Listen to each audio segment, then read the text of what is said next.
I'm former Barker's Beauty. I was the first African-American beauty on The Price is Right for 10 years, from 1990 to 2000.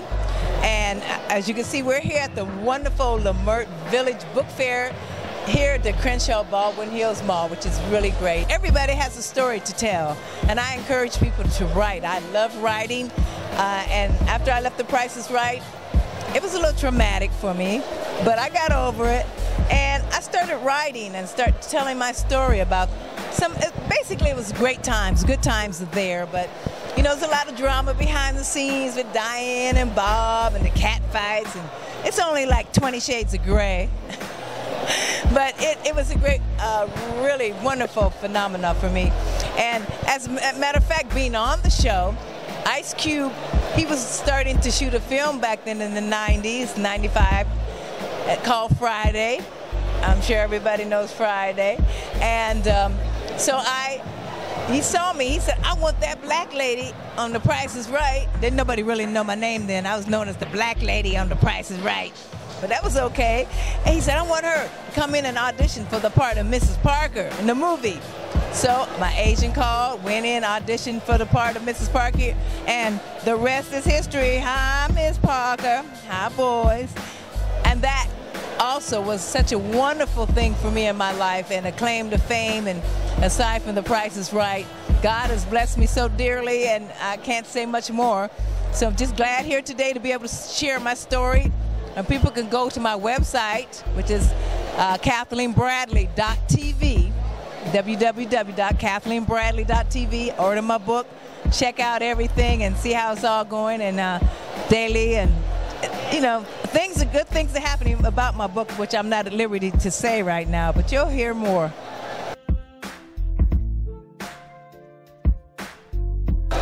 Oh man, what you can expect is, basically, it's my 10 years life story on The Price is Right, from 1990 to 2000, and how I arrived at getting chosen on the show. And it deals a little bit about my background, my history from being from Ohio and my family, because you know that all makes you what you are today as you growing up and being the person that you are, and that had a lot to do with where I am and how I am today.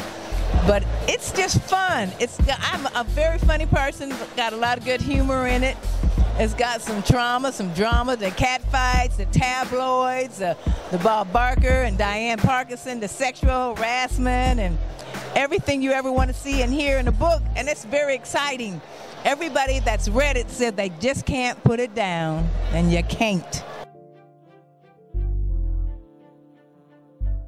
It's very therapeutic, because actually I have a few chapters in the book I write about when my father passed away during the period of time I was on The Price is Right, as well as one of my favorite brothers died in 1990. That was very devastating to me. And you know, your life takes kind of like a paradigm shift to a degree where when somebody that you really love dies all of a sudden, it really sweeps you right off your feet. You know, sometimes it depends on how you can take it and process everything. And I talk about that and everything about my life, and I start really drinking a lot heavily and just really going through a kind of a real tough time. But I have a great family, great support system, so you know you go through things in grief in life, but you know you're fortunate enough to overcome it. And so that's part of my story, and it's helpful in the degree where I can share with other people if they're having or experiencing something of that nature.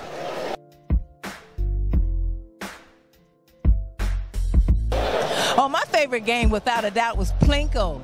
Plinko is a no-brainer, right? All you do is just go there.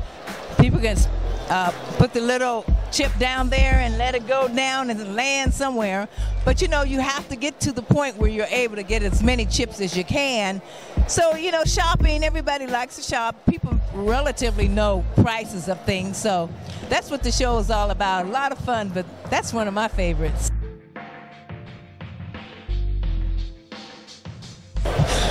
They just like outgoing people. And they like a variety of different types of people. They try to be very diverse in who they choose. Back in the day, though, and I do have some things in the book about people might have thought it was an equal opportunity to some degree, but you know, there weren't that many black folks showing up.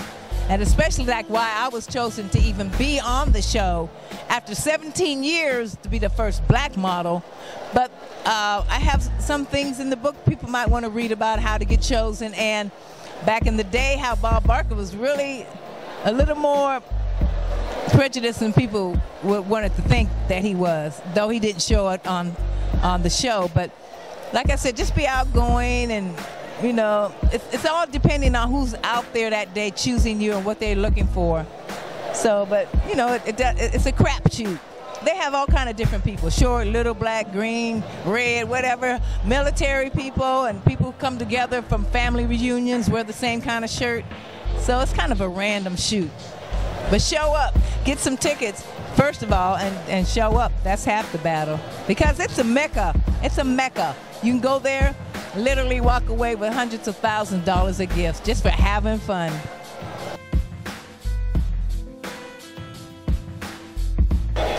Yeah, well, actually go through my website, like I said, KathleenBradley.tv. I'm on Facebook, Kathleen Bradley. I have a fan page there, and Instagram. My Instagram is Kathleen Bradley _ Mrs. Parker. And my Twitter is Kathleen Bradley without the Y. So I'm available, so hit me up. I'll be more than willing and happy to help people on their journey, either writing or either if they want to get on the show or whatever I can do. You're welcome.